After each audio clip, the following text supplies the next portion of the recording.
Dear students, I am Suresh Agarwal, Professor in the Department of Business Economics, University of Delhi. Today we are going to learn about regression and correlation and the method of least squares. Let us try to see what we would learn in this module. You would learn about the concept of regression analysis and correlation analysis, their concepts in two-variable regression analysis, the concept of population regression function, the sample regression function, and estimation of regression coefficients. We would also try to learn in this context ordinary least square method and the calculation of sample regression coefficients using OLS. We would also like to learn about the assumptions of linear regression model, and then we would summarize about what we have learned.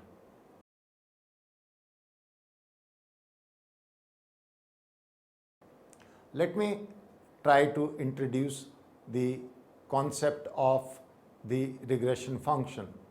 So let us start by considering a hypothetical example wherein a manufacturer of a particular make of soft drinks is interested in knowing the demand for its product during different months of the year that witness different temperature levels. It is very important for him to know the exact demand for its product as he operates in a highly competitive market. He realizes that if he overestimates the demand, he will have to stock costly inventory, and if he underestimates, then competitors can take over his market share. What should he do in such a situation? All he knows with certainty is that the sales of his product vary with temperature levels. The higher the temperature, more are his sales likely to be. His problem is that of predicting trends in his sales. Regression analysis and correlation are two vital tools that can help him in such a scenario to solve his business problem. In fact, if we are able to build in some functional relationship between the two variables, say x and y, where y is the unknown variable and x is the known variable. Let's say if we are able to state y is as a function of x, which is denoted as y is equal to fx. Then regression analysis helps us to predict the average or most probable value of y for a given x. In other words, going back to our example, the soft drink manufacturer knows y is the sales of his product, which is a positive function of the temperature that may be expressed in degrees of centigrade 0 C or degree C. So the temperature is our known variable x. Further, if the past trend in sales and temperature are known, one can easily use regression analysis to predict sales y given any value of temperature x forecasted for the future. Correlation analysis, however, helps us to study the extent, degree, or strength of the relationship that exists between y and x without stating the exact functional relationship between y and x. Y in common parlance is also known as the dependent or explained variable or a regressant. X is in turn is called either an independent or explanatory variable or a regressor. If there is only one explanatory variable known, it is a case of simple regression. As in our example, we can write down y as a function of x, where y is soft drink sales and x is temperature. However, if y is assumed to be dependent upon several, that is more than one explanatory variable, then it is a case of multiple regression, which can be expressed as y equal to function of x1, x2, x3, so on, where y could be the rent of a house, x1 is the area of the house, x2 is the number of bedrooms, x3 is the number of bathrooms. Here rent of a house depends upon more than one explanatory variable, namely the area, number of bedrooms and the number of bathrooms. Regression analysis was first studied by Sir Francis Galton, who tried to study a relationship between the age of the children and the age of their parents, and also the heights of the children and the height of their parents.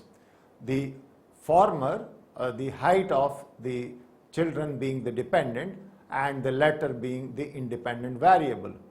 He interestingly found that height of children of abnormally tall parents regressed towards some average value, which means they were comparatively shorter than their parents in terms of height. Further, heights of children with abnormally short parents again tended to move towards some average value of the population. In other words, they were slightly taller than their parents. This movement towards the average value explains the very concept of regression. So what is the concept of regression? Let us learn in this third section.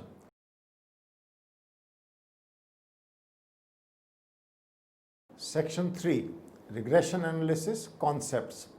Let us try to learn some of the concepts in regression analysis.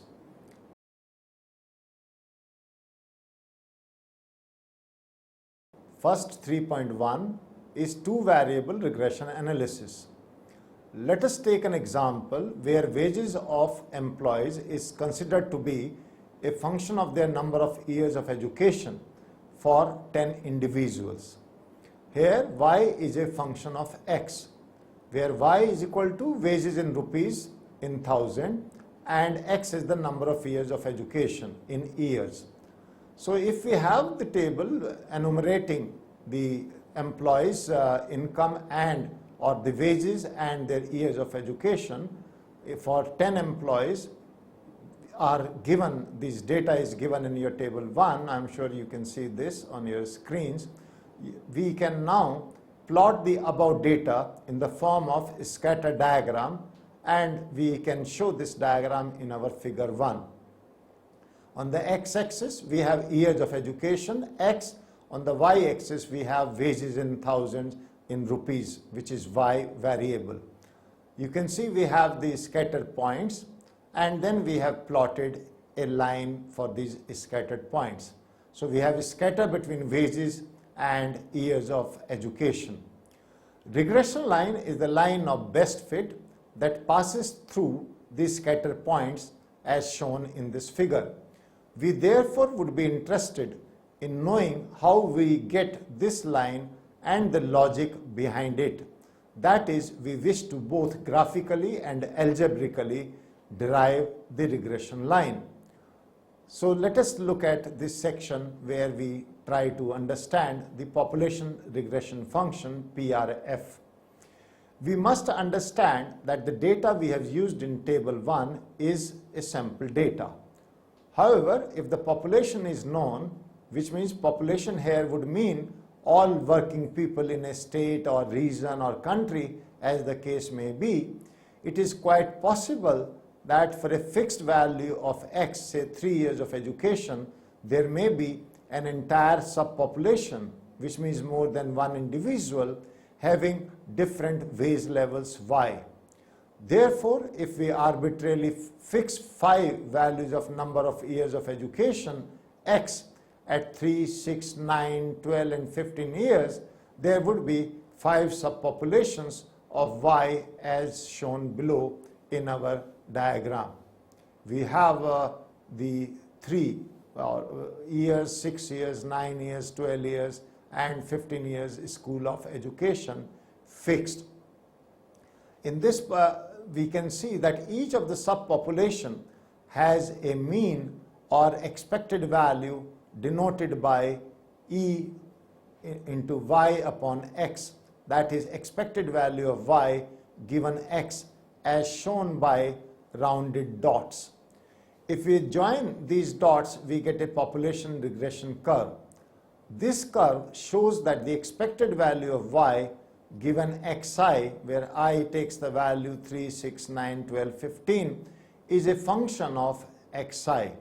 That means as xi increases, the expected value of y given xi, shown by dark circles, also increases. So expected value of y given xi is a function of xi. If we assume that the functional relationship between the two variables y and x is linear, linearity is often assumed for the sake of simplicity, then the population regression function PRF is stated as expected value of y given xi equal to beta 0 plus beta 1 xi. The above relationship is described by two parameters beta 0 and beta 1, where beta 0 is the intercept term and beta 1 is the slope term. Beta 0 depicts the average value of wages an employee gets if his number of years of education is 0, which means if xi is equal to 0. In other words, it is the wage an uneducated person gets. Similarly, beta 1 mathematically shows that the change in y when x changes by 1 unit, that is the amount by which wages change as the education increases by 1 year. This is also known as slope. So please note that linearity here implies linear in parameters beta 0 and beta 1 in this case. Let us now consider years of education to be, say, 6 years, that is x is equal to 6. While we consider the subpopulation of y when x is equal to 6, we see that not all individuals who have 6 years of education earn the same wages. Their wage levels differ, suggesting that there could be other factors apart from years of education that affect wages. If you think about it, it sounds logical, as wages may depend upon other factors like years of experience, gender, etc. Therefore, the difference between actual value of y, which is yi, and the estimated or expected value of y is a stochastic or random error term. Therefore, actual value of y, yi wage, can be said to be made up of two components, the estimated or expected value, which can be written as expected value of y given x equal to xi, that is shown by the regression line, and an error term depicted by mu I or mu. Therefore, yi is equal to expected value of y given xi plus mu I. Yi therefore is equal to beta 0 plus beta 1 xi plus mu I, or mu I is nothing but yi minus expected value of y given xi. The error term is hence the deviation of the actual level of wages from its mean or expected level at a given value of x, that is years of education. We can hence conclude that an individual's wages, the dependent variable, is made up of two components: the deterministic component, represented by expected value of y given x, that is expected value of y given xi, and the random component mu I.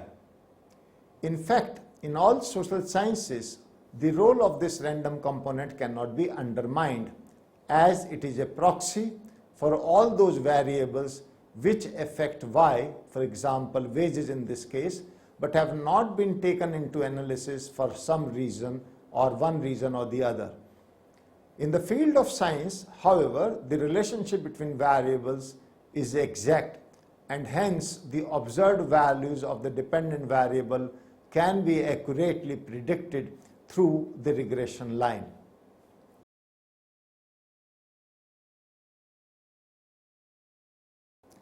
Section 3.3, sample regression function or SRF. In real life, however, it is impossible to have data on the whole population, and therefore, or most often, a sample is collected. A sample is a representative picked up from the population data as shown in table 1. It is from this sample that a sample regression function or SRF is estimated.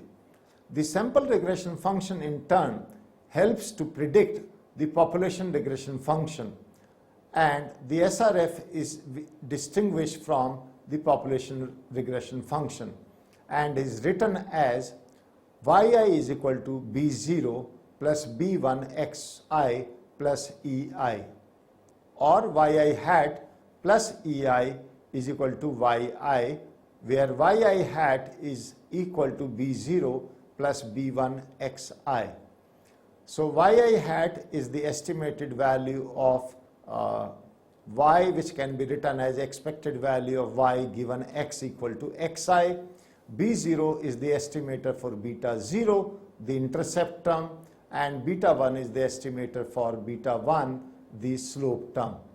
ei is the sample error term, the counterpart of mu I in sample regression function.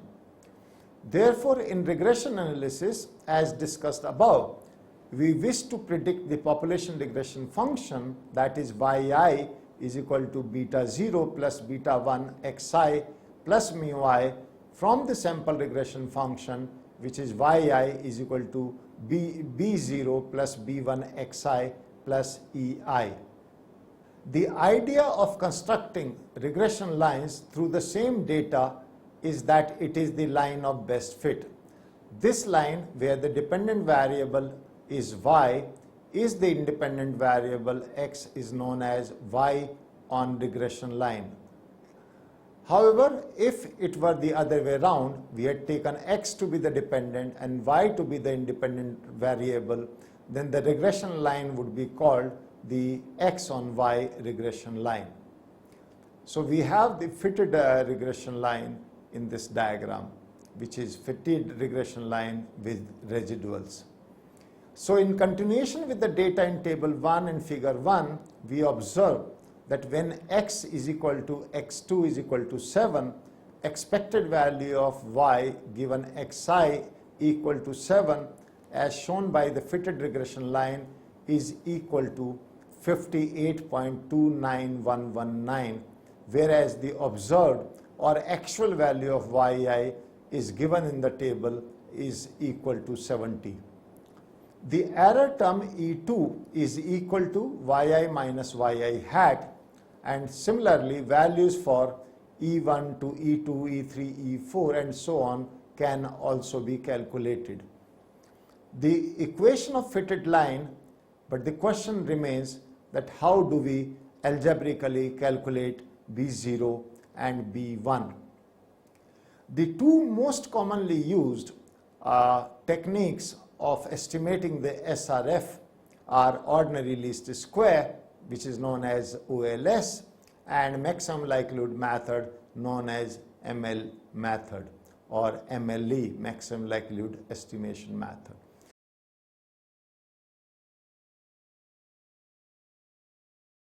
Let us now in section 4 look at estimation of regression coefficients.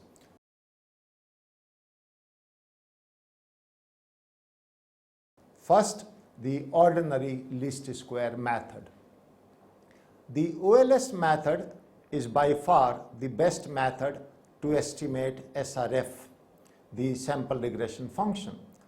The objective here is to choose B0 and B1 in such a way that residuals or deviations of actual values of y from their estimated values is as small as possible.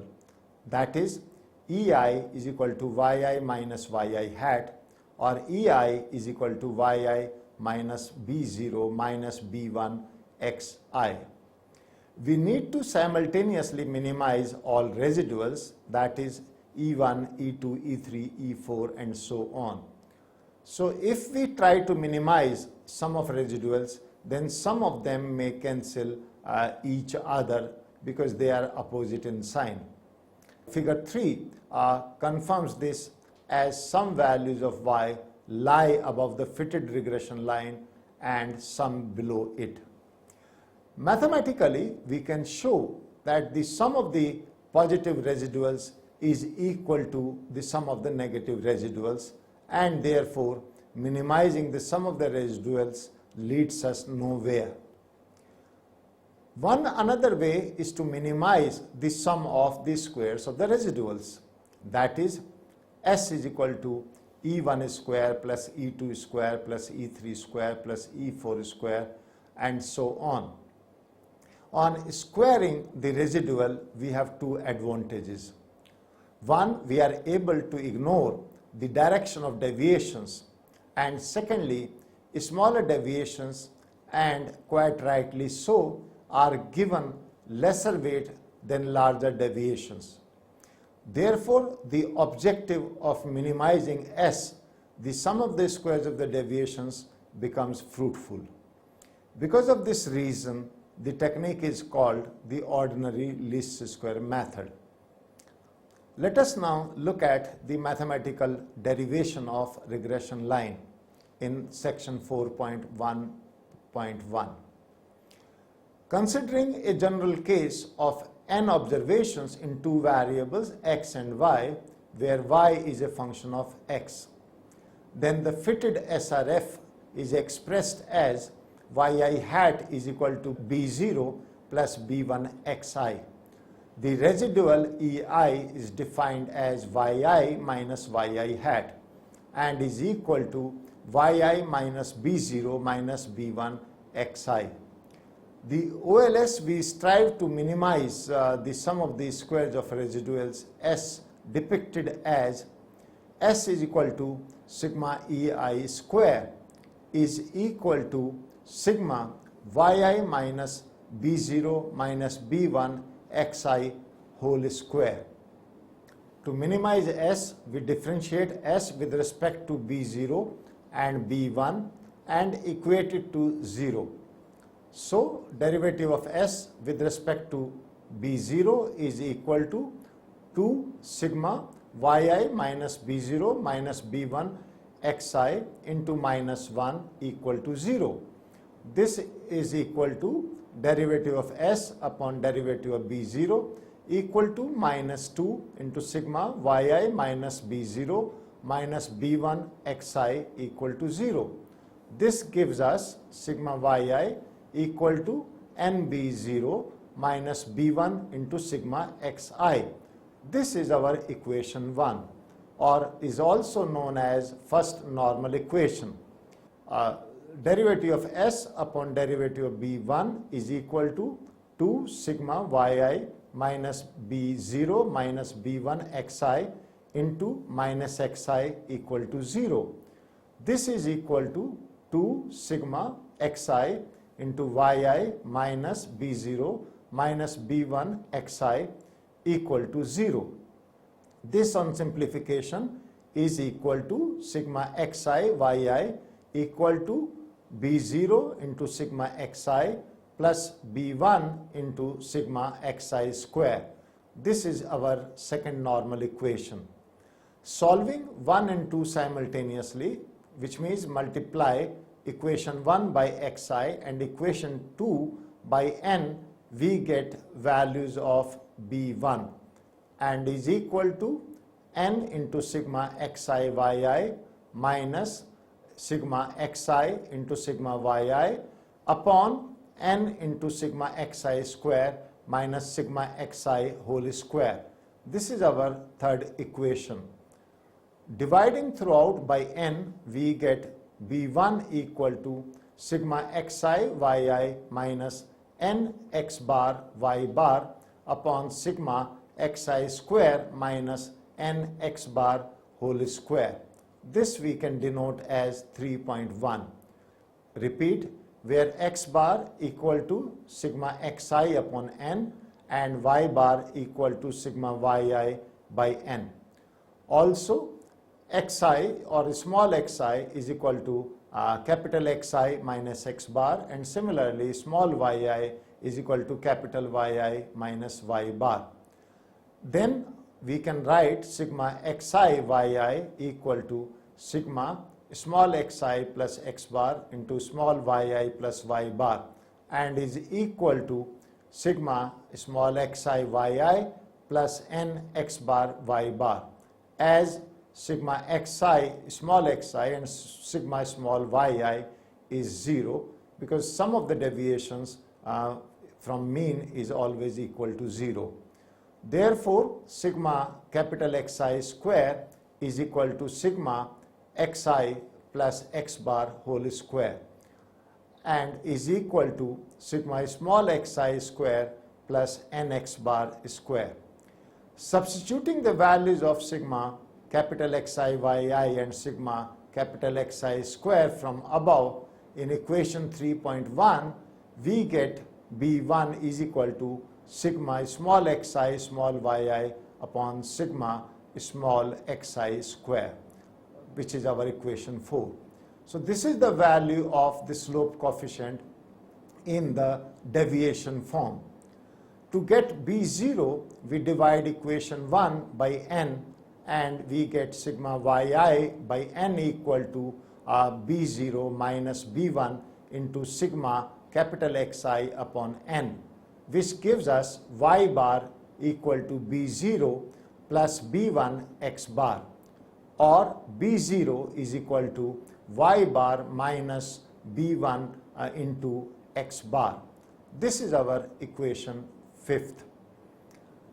Now let us look at the calculation of the sample regression coefficients using OLS in this section 4.2. We have a table 2 which shows calculations of the example which we had discussed earlier. So we have the employees, we have their years of education as X, we have their wages as Y, and then we have calculated XY and X square X. So on calculation, we find that if you substitute these values of table 2 in equation 3, we get B1 and we get B2, and B1 comes out to be equal to 8.582375 on substitution, and substituting this value of B1 in equation 5, we get B0, and which is equal to 54 minus 8.5823 into 6.5, and comes out to be equal to minus 1.78544. Therefore, the equation of the SRF is equal to yi equal to minus 1.78544 plus 8.582375 xi, and we can write down this as our equation 6.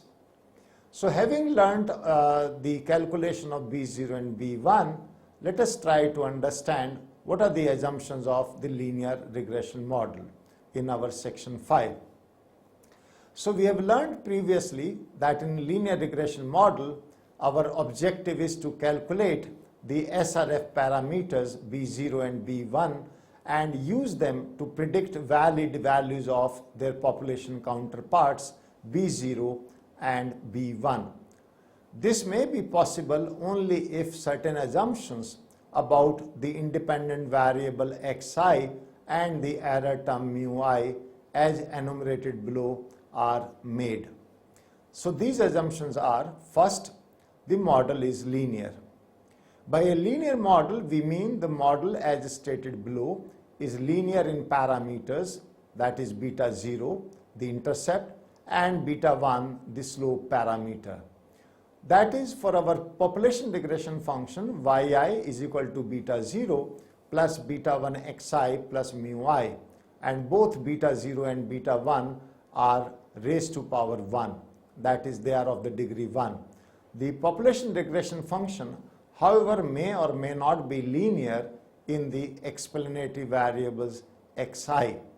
For example, if we have a model where yi is equal to beta 0 plus beta 1 xi square plus mu I, this is also linear, but this is linear only in parameters and not in the explanatory variable xi. But if we have yi equal to beta 0 plus beta 1 xi raised to power beta 2 plus mu I, this is not linear. Now, there should be the sufficient variation in x values, that is, not all values of the explanatory variable should be same. This is our second assumption. Let us see what would happen if all the x values are the same. It is evident that the mean of these values would also be equal to x values, that is, x1 equal to x2 equal to xk is therefore giving us x bar, which is equal to nothing but the same values. Then we know from the discussion that B1 is equal to sigma xy or sigma xi yi upon sigma xi square, and B1 is nothing but therefore is equal to sigma xi yi upon sigma capital Xi minus x bar square. So as xi is equal to x bar, the denominator reduces to 0 and the slope coefficient cannot be computed. The third assumption is that the error term has 0 mean value, that is, expected value of mu I given xi is equal to 0, or expected value of mu I given xi is 0.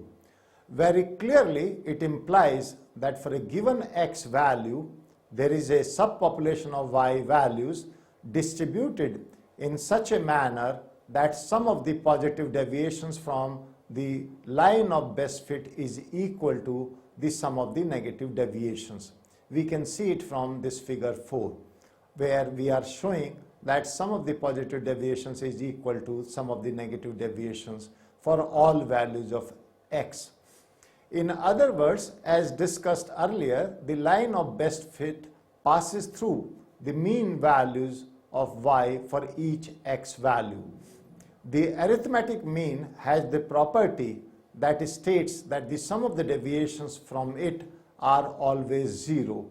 That is, sigma xi minus x bar is equal to 0.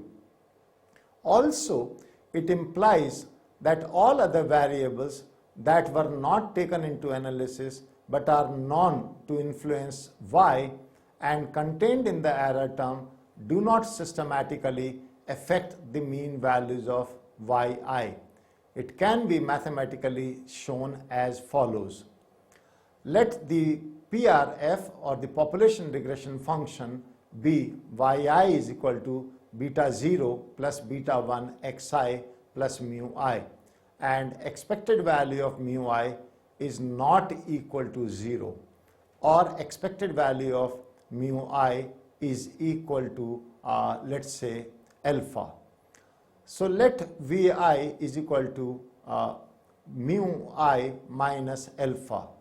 Then Yi is equal to beta 0 plus beta 1 xi plus Vi plus alpha by substituting the values of mu I in the population regression function. So Yi in that case is equal to beta 0 plus alpha plus beta 1 xi plus Vi. We have rearranged these terms.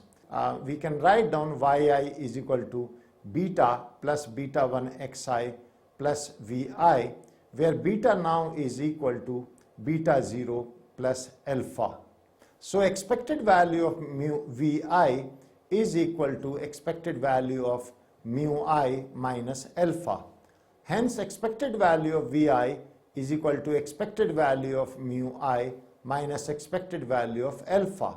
So expected value of Vi is equal to alpha minus alpha is equal to 0.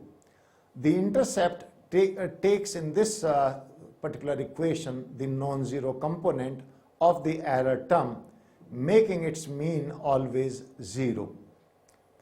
That is the implication of the introduction of the variable alpha in this case. Let us now look at the fourth assumption. The assumption is that the disturbance term is homoscedastic.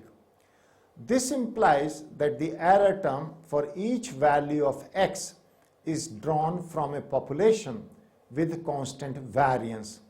That is, variance of mu I given xi is equal to sigma square, or expected value of mu I minus expected value of mu I given xi whole square is equal to variance.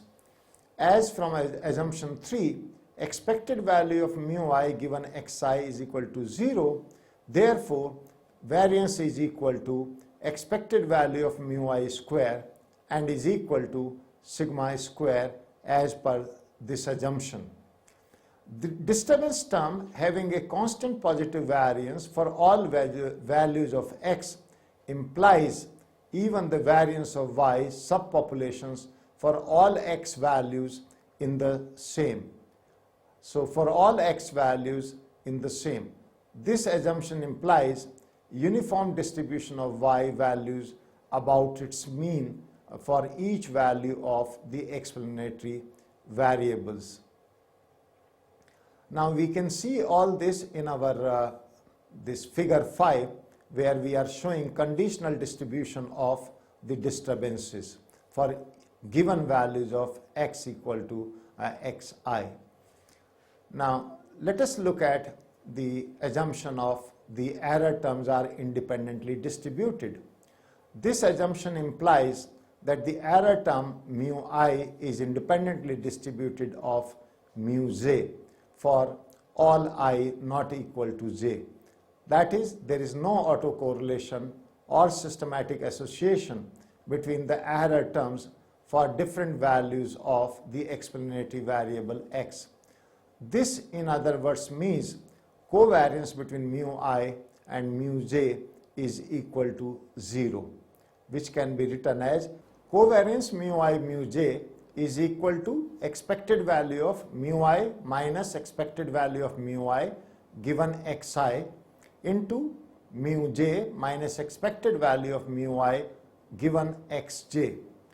This is equal to expected value of mu I mu j, because expected value of mu I given xi is equal to expected value of mu j given xj is equal to 0 because of assumption 3. This can be rewritten as expected value of mu I mu j, which is covariance, is equal to expected value of mu I into expected value of mu j, as the two mu I and mu j are independently distributed. The same is evident from figure 5 below, which is in continuation with our data of table 1. The error terms obtained as the difference between the actual y and estimated y values show no systematic pattern. That is the implication of this assumption of zero covariance. So if you plot the residual values, where we have on the x-axis the years of education, on the y-axis residual, then we can have a look at the pattern which is showing in this diagram. The sixth assumption is that the error term is assumed to be random and normally distributed around the population regression line. This assumption is vital because if the error term is normally distributed, the regression coefficients b0 and b1 would also be normally distributed, which will then be useful in estimating population parameters b0 and b1 by making it possible to conduct a whole gamut of T, F and chi-square tests. But let me clarify that this assumption of normality is not required for estimation, but is required only for inference purposes.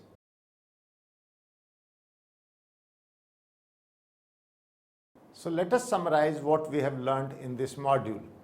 We have learned that regression analysis is based on the premise that there is statistical dependence of one variable on the other. We have also learned that regression analysis is a very vital tool that helps to predict the value of a dependent variable given the value of an independent analysis. In social sciences, relationship between two variables is seldom perfect. Therefore, we use a stochastic error or disturbance term as a proxy for all those variables that affect the dependent variable but could not be accounted for in the explanatory variables. We have learned that the population regression function is a concept that is near perfection. It is not possible to construct it because of the inability to access the whole population. Therefore, we use a stochastic sample regression function to predict the population regression function, or PRF. We have learned the OLS technique is by far the best method to estimate the parameters of the sample regression function. Here we try to minimize the sum of the squares of the residuals. In order to estimate PRF from SRF, we need to make certain assumptions about the explanatory variable xi and the error term mu I. Thank you.